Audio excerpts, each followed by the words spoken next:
Step away from that camera. Now, I need your ID. I'm in a public park filming ducks. That's legal. Am I being detained? You're acting suspicious. Last chance, ID, now. No reasonable suspicion, no ID required. You keep talking like that, you're going in You cuffs. touch me, this becomes a federal case, and you know it. Hands behind your back, now. Leon Ward kept the camera steady as the ducks crossed the pond in a loose line. The late afternoon light bounced off the water while children laughed somewhere behind him near the playground. It should have been a peaceful shoot. That was the crazy part. Leon was not chasing criminals. He was not bothering people. He was filming nature for his online channel. That was it. But he had learned something years ago. For some people, a black man holding a camera was more dangerous than a man holding a weapon. Leon wore a brown jacket over a black hoodie.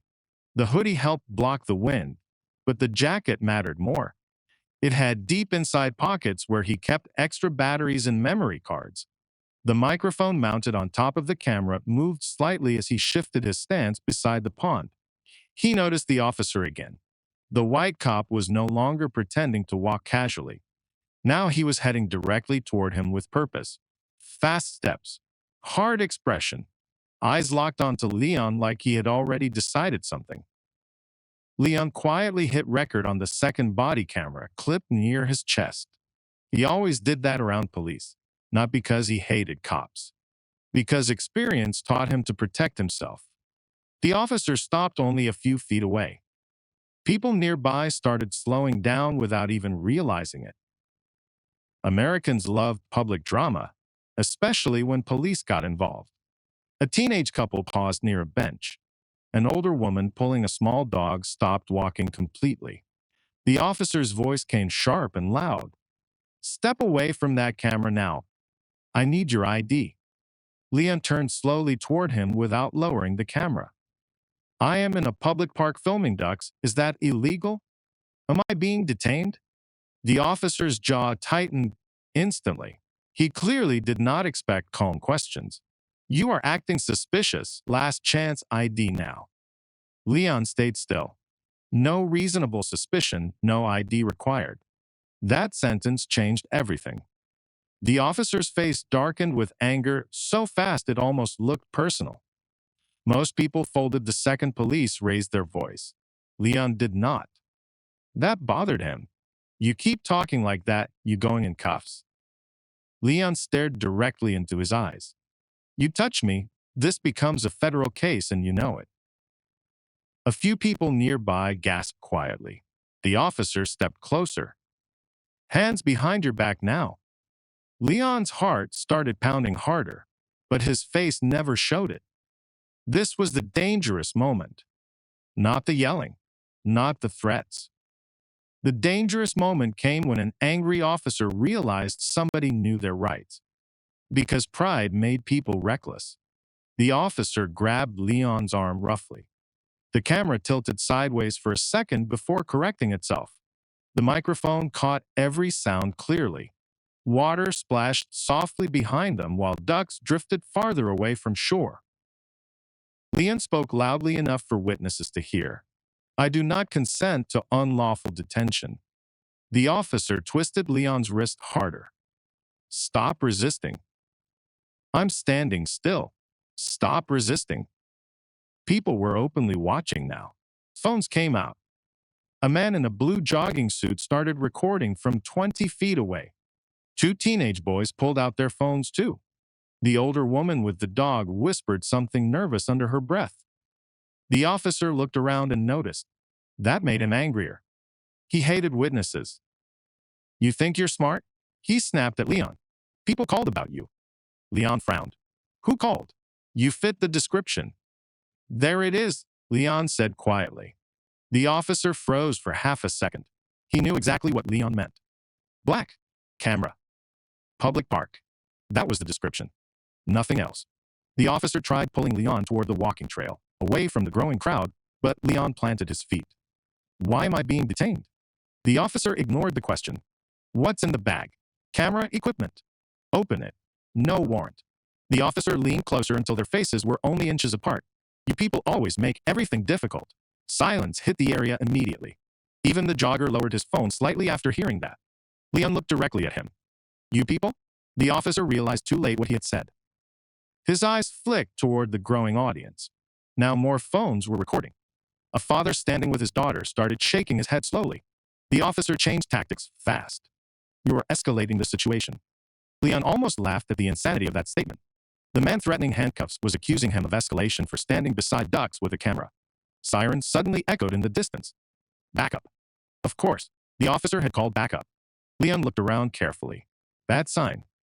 Very bad sign. One officer could still back down to save embarrassment. 2 or 3 officers together became something different. They protected each other first. Facts came second. A black SUV rolled near the park entrance moments later. Another officer stepped out. Younger, bigger, bald head, wide shoulders. He walked over quickly. "What's happening?" The first officer answered immediately. "Suspicious individual refusing identification." Leon spoke before the story could grow larger. "I'm lawfully filming in public. He detained me without reasonable suspicion." The younger officer looked Leon over carefully. Then he looked at the crowd filming, then back at his partner. Something about his expression changed slightly. He understood this situation was messy already. The first officer pointed aggressively at Leon's camera. "He was filming people. I was filming ducks. You expect me to believe that?" Leon slowly pointed toward the pond. The camera was still recording, still aimed partly at the water, still capturing ducks. A few people in the crowd actually laughed. The first officer's face turned red. Humiliation started replacing authority. That was when things became truly dangerous. Embarrassed officers often did stupid things. The younger officer stepped closer to his partner and lowered his voice, but Leon still heard enough. "You got reasonable suspicion or not?" "He's suspicious. That's not enough." "He refused ID." "He doesn't have to give ID unless." "I know the law." The younger officer looked unconvinced. Leon noticed something important. The younger cop was nervous now. Not about Leon. About cameras. The crowd had doubled. A woman near the trail whispered loudly, "This is going online." That sentence hit both officers hard. Because nowadays public pressure traveled faster than police reports. The first officer suddenly yanked Leon's arm again. "Turn around." The younger officer grabbed his partner's wrist instantly. "Easy." The crowd reacted immediately. Now voices started rising. "You can't do that. He didn't do anything. Leave him alone." The first officer looked shocked. Control was slipping away from him fast. Leon remained calm externally, but inside he could feel the tension building towards something ugly. Then the officer made the worst mistake possible. He reached toward Leon's camera, and Leon moved backward instantly. "Do not touch my property." The officer stepped forward aggressively again. "I said, turn around." Leon's voice rose louder than before. "For what crime?" The officer opened his mouth, then froze, because he had no answer. And everybody standing there knew it. The silence after Leon's question felt heavy. "For what crime?" Officer Grant Holloway opened his mouth, but nothing came out. His face tightened while dozens of eyes stayed fixed on him. The park no longer felt calm. It felt electric.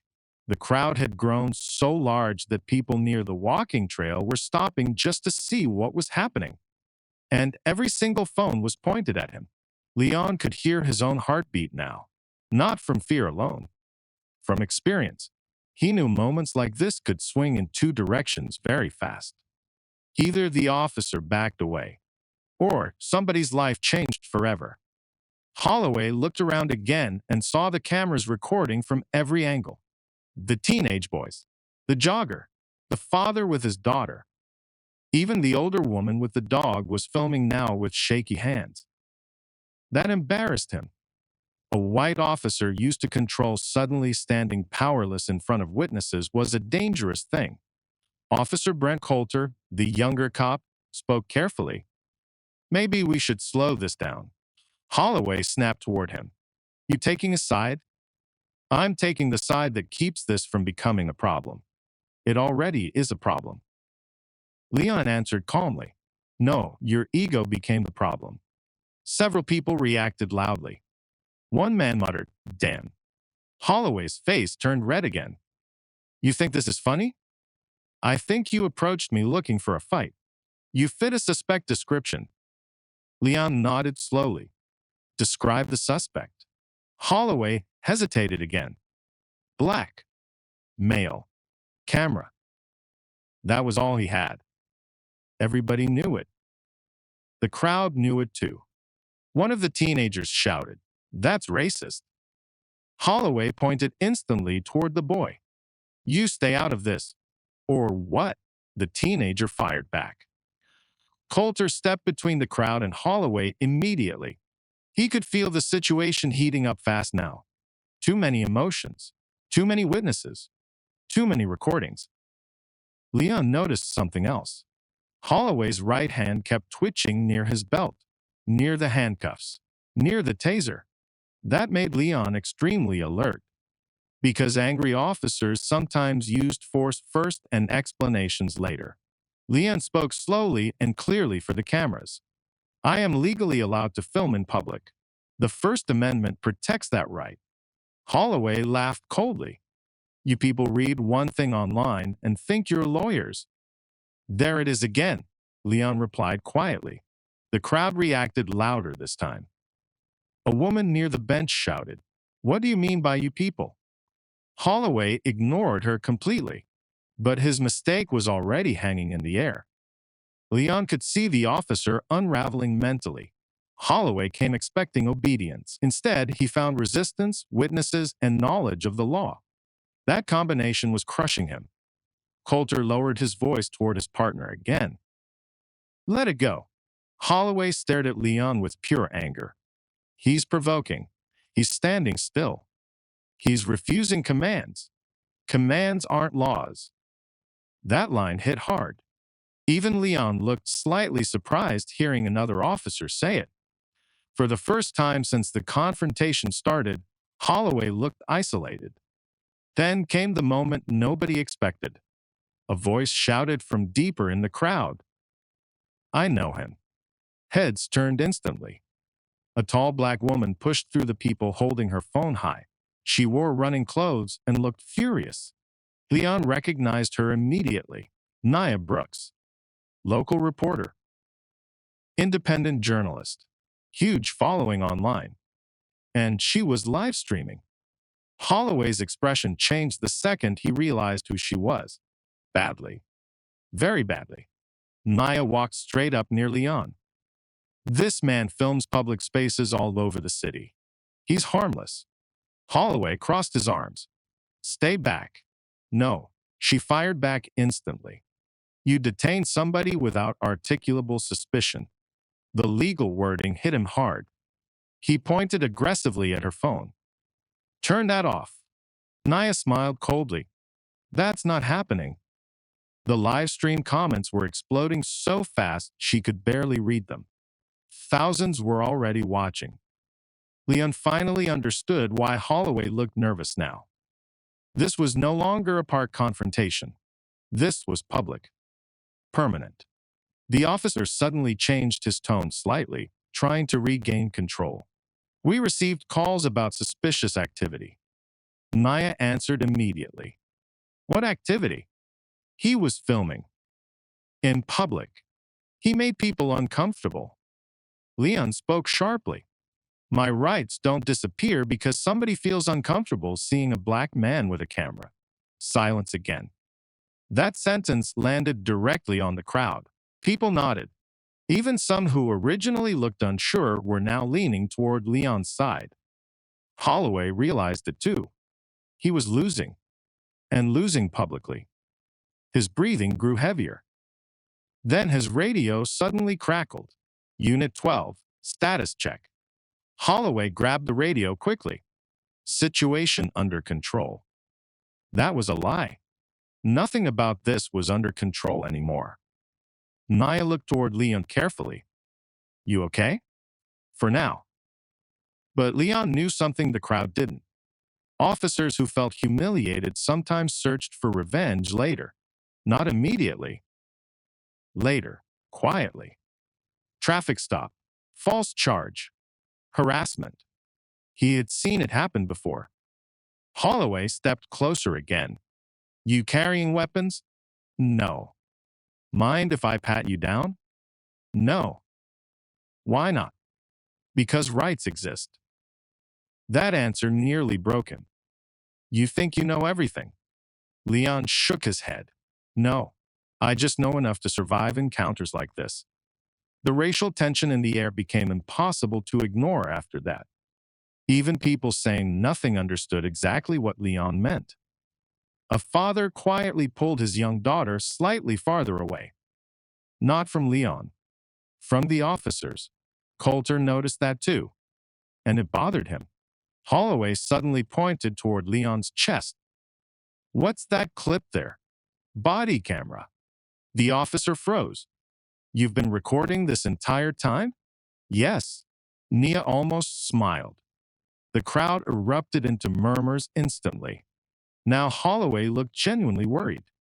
Because body cameras destroyed false reports, destroyed twisted narratives, destroyed convenient lies. Leon saw the calculation happening behind the officer's eyes in real time. Every threat, every insult, every aggressive movement, recorded, permanent. The balance of power shifted right there. Holloway looked toward Coulter, then toward the crowd, then toward Naya's live stream, finally back toward Leon. And for the first time since approaching him, he looked afraid, but fear did not calm him down. It made him reckless. Without warning, Holloway reached directly for Leon's body camera. Big mistake.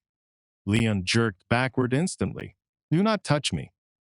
Holloway lunged again. Coulter grabbed him hard this time. Enough. The entire crowd exploded with noise. What the hell? He's assaulting him. Record everything. Nia's live stream numbers skyrocketed. Leon's heart slammed against his chest as Holloway fought against his own partner's grip for half a second before stopping. That scared everybody. Because for one moment, it looked like the officer forgot where he was completely. Forgot the cameras. Forgot the witnesses. Forgot the law. All because a black man refused to bow his head. Then a new voice suddenly cut through the chaos from behind the crowd. Deep. Sharp. Commanding. What exactly is going on here? The crowd split apart almost instantly. People moved aside as a tall older man stepped forward wearing a dark police command jacket. Gray hair, hard eyes, calm face, the kind of calm that made everybody else nervous.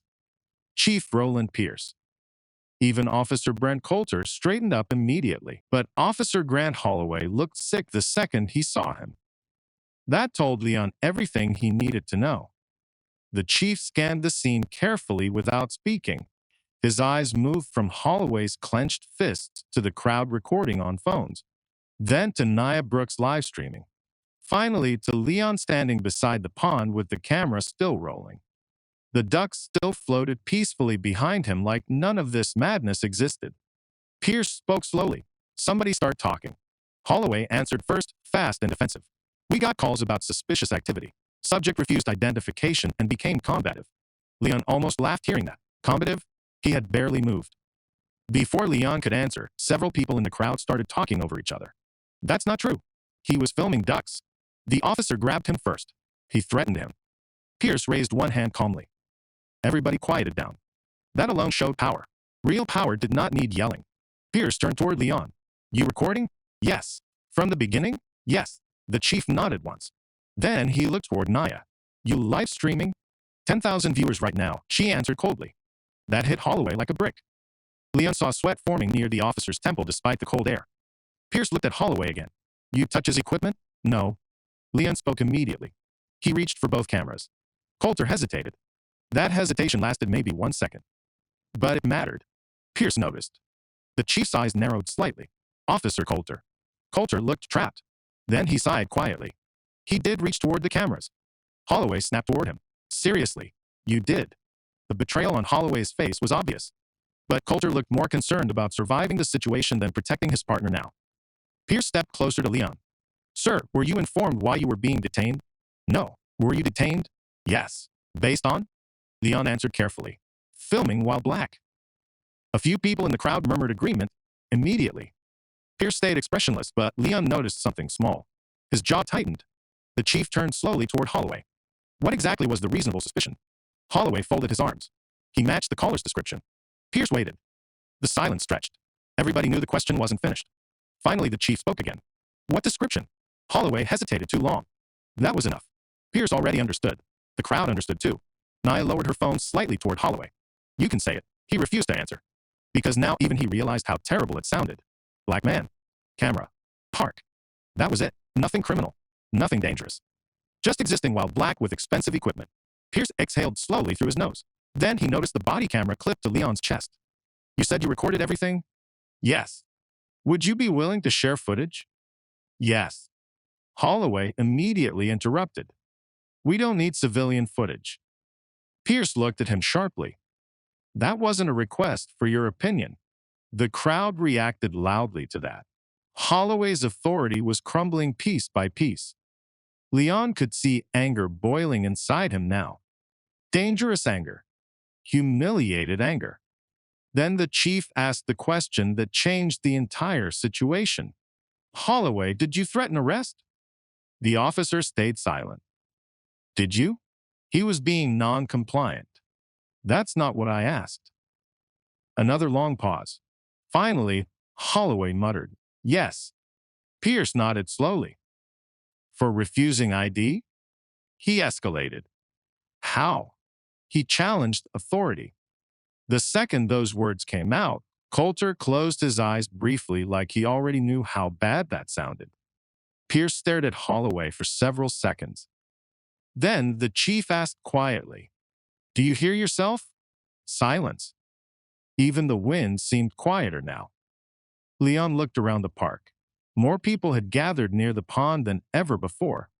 Some were probably just curious strangers. Others looked angry. Real angry. And not only black people. White families. Older couples. Teenagers. The entire mood shifted from curiosity to disgust. Nobody liked bullies once the truth became obvious. Nia suddenly spoke up. Chief, viewers are asking if your department trains officers on constitutional rights. Pierce looked directly at her phone camera. Yes. Nia did not blink. Then why did this happen? That question hung in the air like smoke. Pierce answered honestly. Because training means nothing if somebody ignores it. That surprised Leon. Most departments defended everything automatically. But Pierce looked exhausted more than defensive. Like he had seen this kind of disaster before. Holloway pointed toward Leon suddenly. He baited this whole thing. Leon frowned. By filming ducks? By refusing cooperation. Cooperation isn't mandatory. You were disrespectful. There it is, Leon replied quietly. Pierce turned toward Holloway. Enough. The officer finally lost control completely. No, not enough. Guys like him walk around acting like cops are the enemy, then cry racism whenever they get questioned. The crowd exploded immediately. What do you mean guys like him? Oh, hell no. Fire him. Phones lifted higher everywhere. Nia's live stream comments were moving so fast they blurred. Pierce's face hardened instantly. Holloway, stop talking. But the officer was too angry now. He knew exactly what he was doing the second I approached him. Leon answered firmly. Yes, protecting myself. From what? From officers who think rights only apply to certain people.